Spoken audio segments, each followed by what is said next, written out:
매일같이 은혜로라는 제목으로 세 번째 이제 하박국서 3장 17절 18절 이 말씀 많이 익숙하시죠? 찬양도 있죠? 이스라엘 왕국이 남유다와 북이스라엘로 분열이 됐었잖아요. 분열이 됐는데 북이스라엘은 BC 722년에 아수르라는 나라한테 망했어요. 그 다음에 이제 지금 이 하박국 이 말씀이 기록될 때가 이제 BC 한 600년 이 정도 근데 지금 이제 남유다라는 나라는 지금 망하기 직전에 북이스라엘은 이미 망했고 남유다는 바벨론에 의해서 이제 망하기 직전의 상태에 하박국이 기록한 말씀이에요.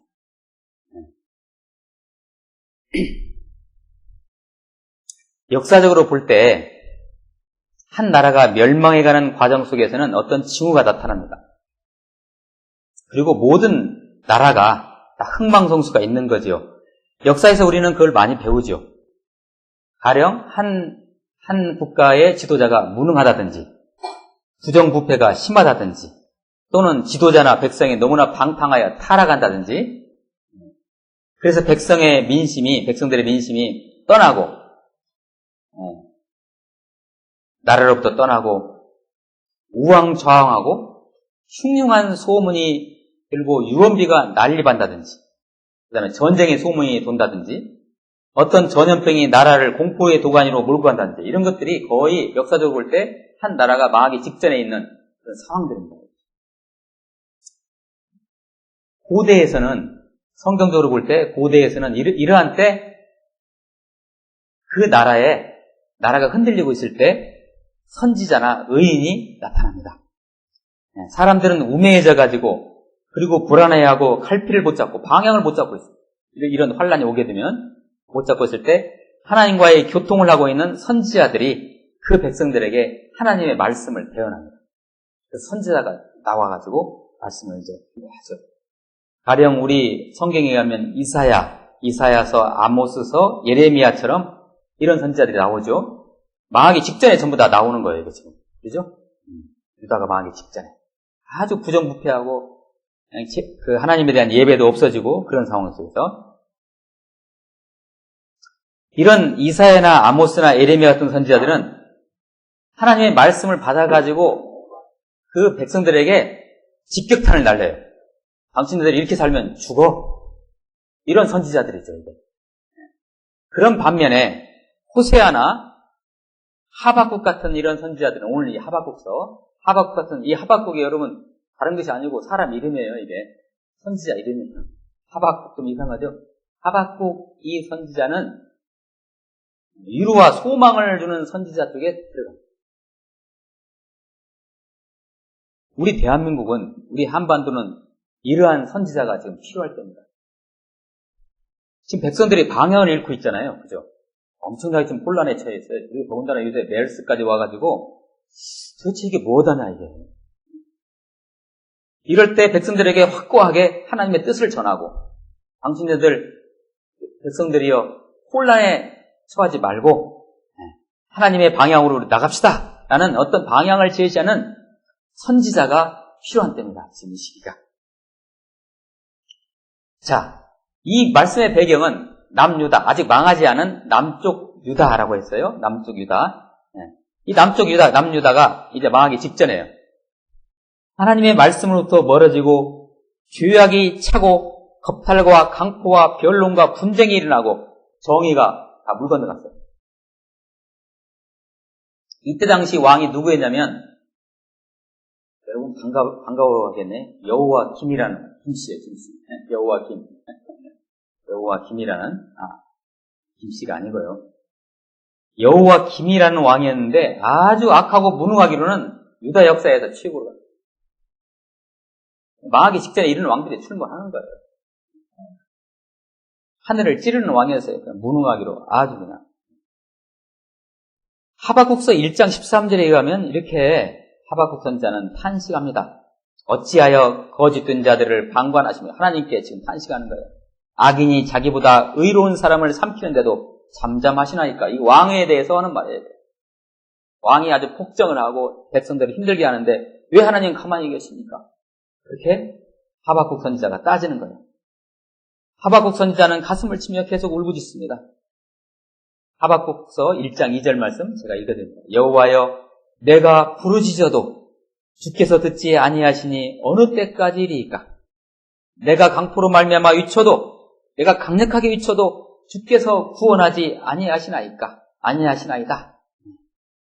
그런데 하나님께서는 하박국 선지자에게 이렇게 호소를 하는 하박국 선지자에게 말씀을 해주십니다. 어떤 예언을 해주시냐면, 네가 그렇게 걱정하는 이 나라 유다가 곧 바벨론이라는 나라에 망하게 될 것이다라는 얘기를 또 해줘요.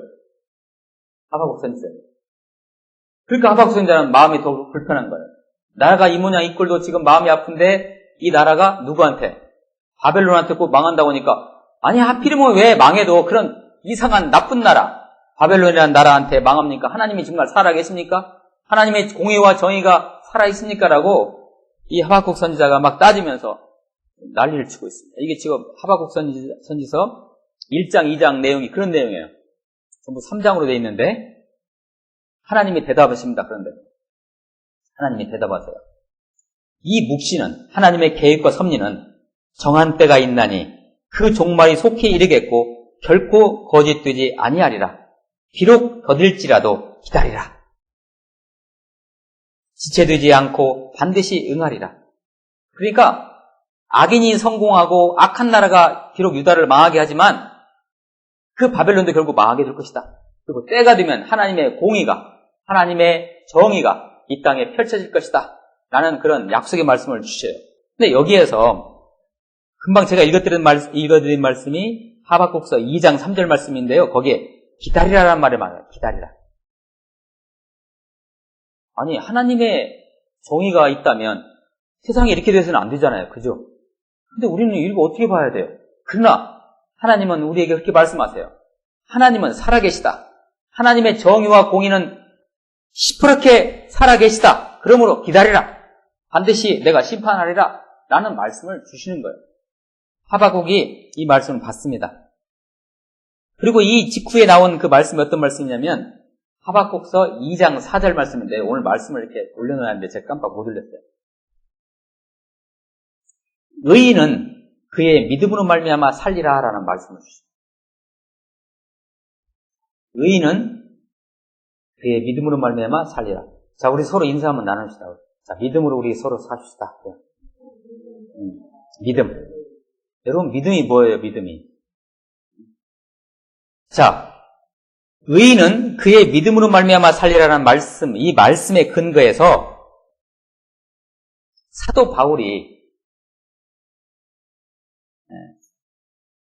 로마서에서 이 말씀을 인용하여 예수 그리스도를 통한 믿음을 말하고 있습니다. 그래서 우리가 구원을 어떻게 받아요? 뭘로 받죠? 우리 행동으로 받아요? 행위로? 아니에요. 믿음으로 받아요. 이 말씀, 하박국서 이 말씀의 근거에서 로마서 1장 17절 말씀을 기록하면서 오직 의인은 뭐로 살아요? 믿음으로 말미암아 산다는 그 말씀을 줬는데 후일 1517년 16세기에 마틴 루터, 종교개혁을 일으킨 마틴 루터가 이 말씀의 근거에서 종교개혁을 일으킵니다. 오직 의인은 믿음으로 말미암아 살리라는 이 말씀의 근거에서.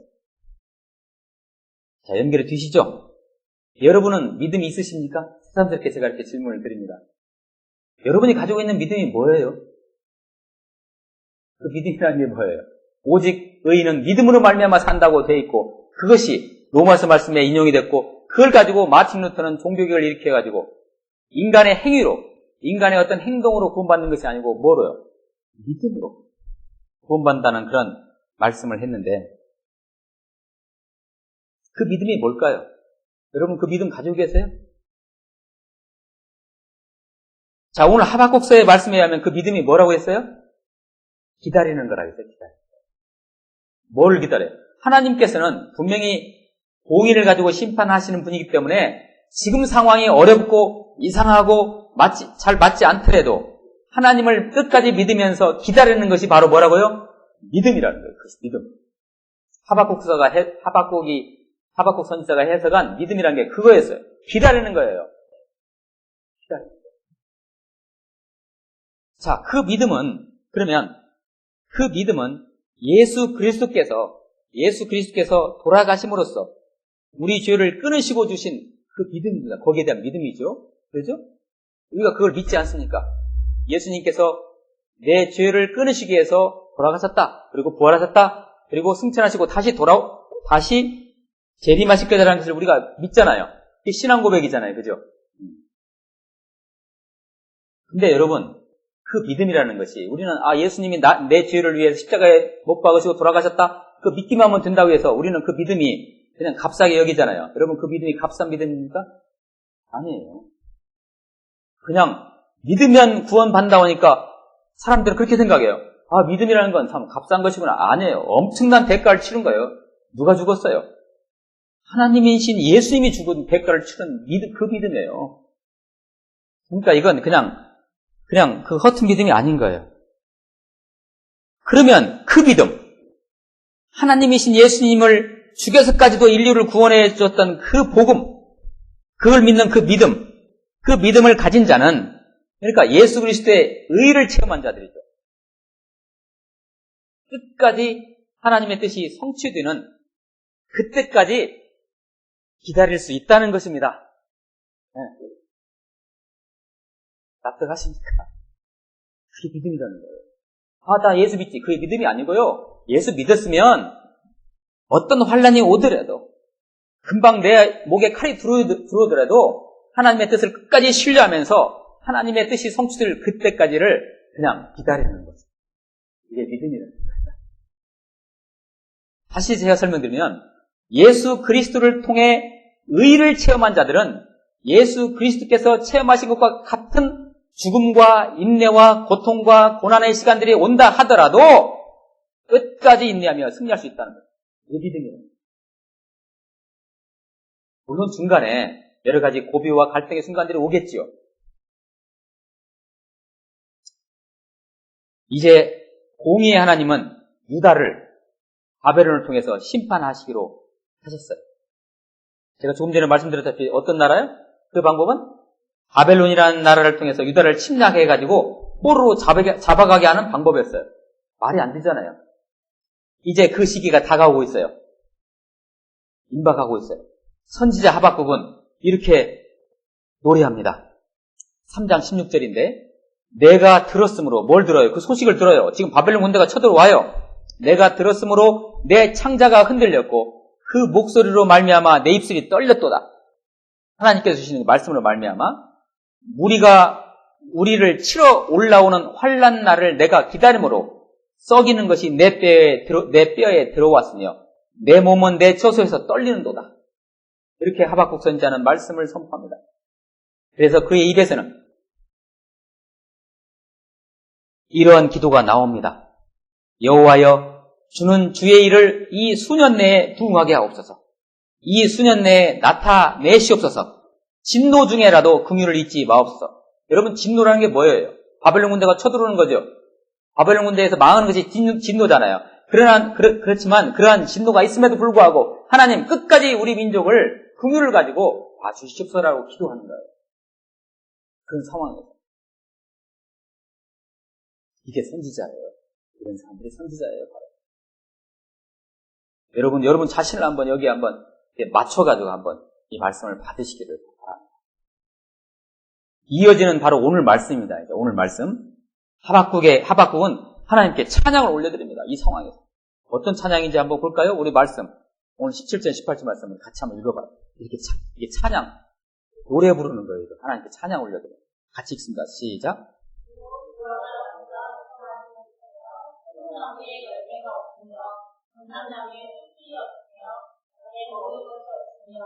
우리의 양이 없으며 외양과 태초가 없을지라도 나는 여호와로 말미암아 즐거워하며 나의 구원의 하나님으로 말미암아 기뻐하리로다. 아멘. 멋진 찬양입니다. 무화과 나무가 뭐 한다고요? 무성하지 못해요. 무화과 나무가 무성하지 못하면 열매가 잘 안 열려요.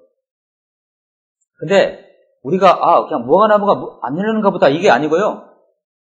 그 땅에서는 건기가 4월부터 10월까지예요.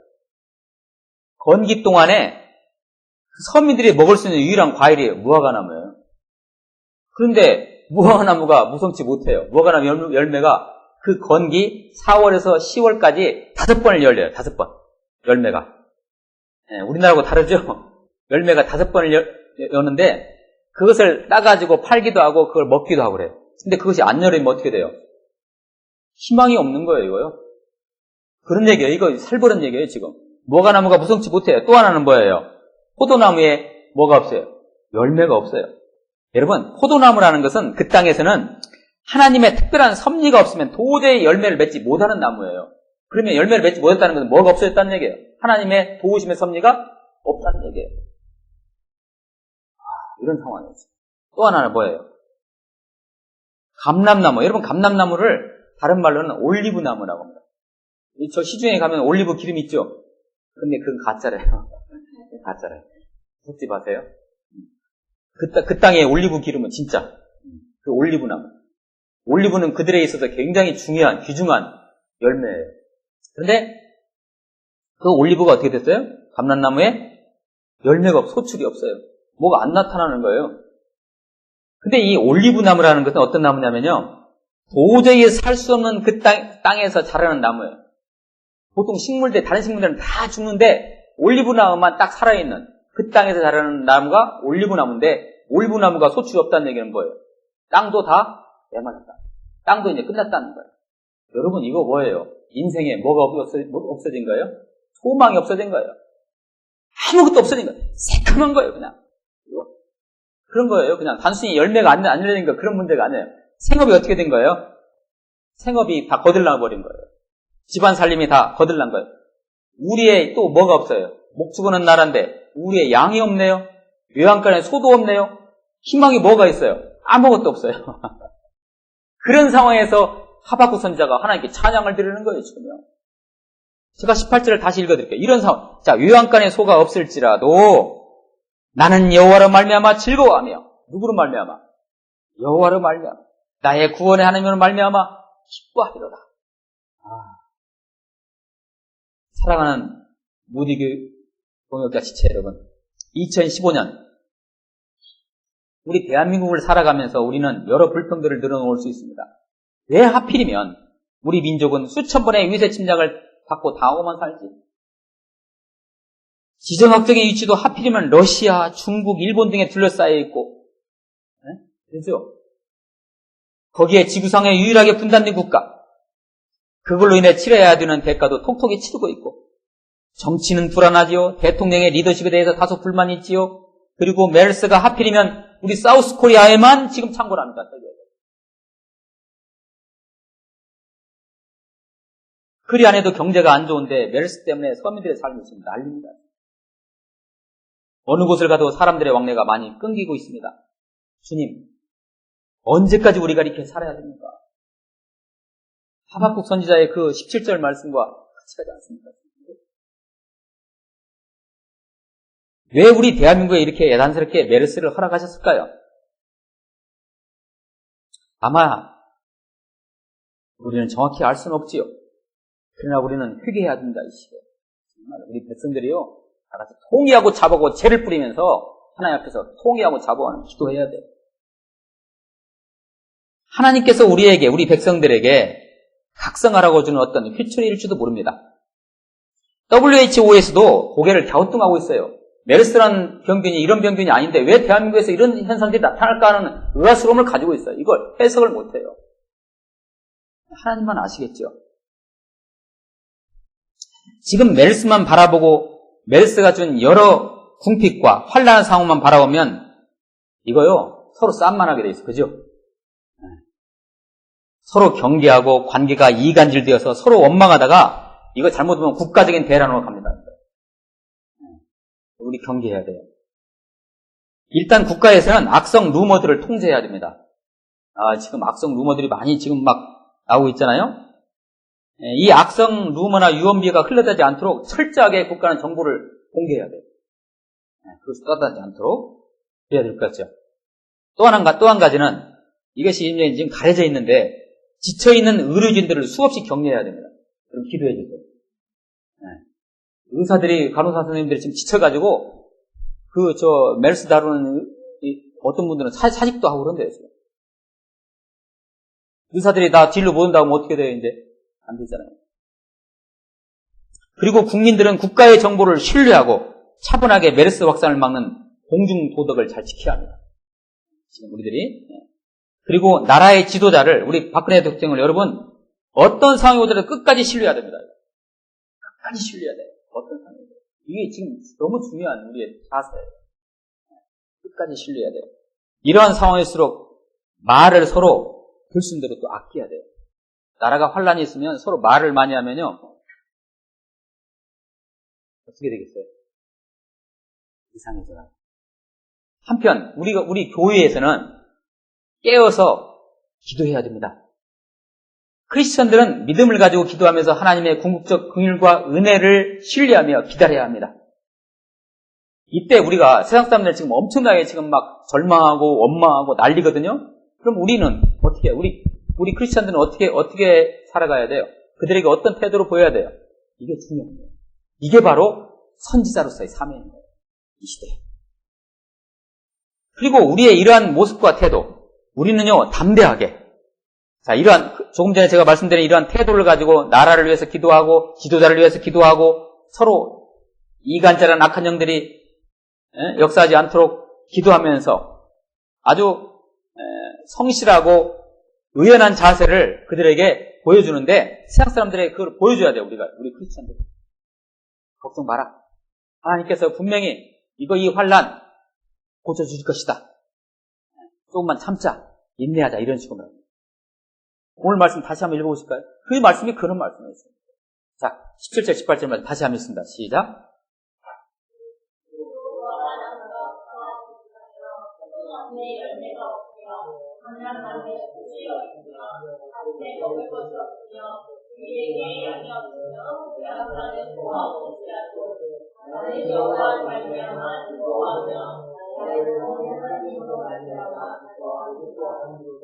아멘. 이게 바로 믿음입니다.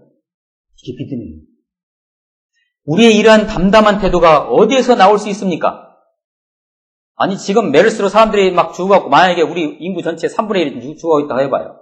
가령, 그럴 리도 없겠지만, 그랬을 때, 이런 노래를 하고 있다면, 이러한 담담한 태도가 어디에서 나올 수 있을까요? 그것은요, 예수 그리스도를 믿는 믿음 안에서 나옵니다, 이것은. 하나님이신 그분이 인간의 몸으로 낮아지시고, 십자가를 지시고, 지옥까지 체험하시기까지 오랫동안 인내하신, 그래서 인류를 구원하신, 그래서 우리에게 주어진 그 믿음. 거기서 나옵니다. 생명에서 나오는 거예요, 생명. 부활에서 나오는 거예요.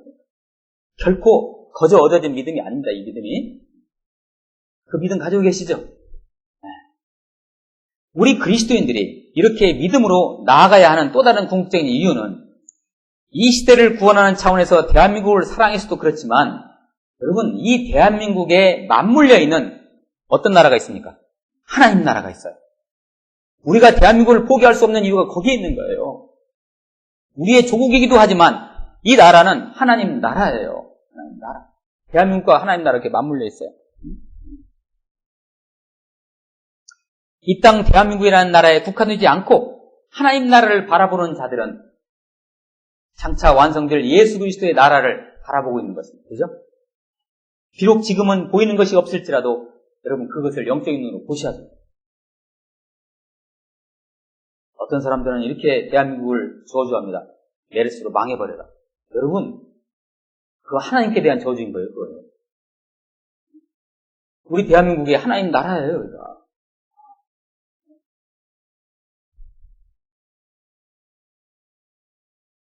끝까지 인내하며 하나님의 손길을 구하며 나아가는 것이죠.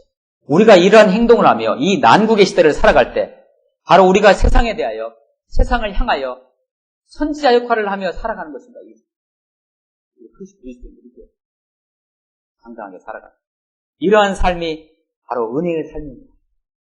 매일같이 이러한 은혜의 삶을 체험하시고 체험하시는 그 에너지, 그 생기를 이 세상에 저 메르스로 인해서 실망하고 낭망에 빠져있는 저 세상 사람들을 향해서 흘려내려 보내시는 여러분 선지자 되시기를 예수 그리스도의 이름으로 축복합니다. 기도하시겠습니다.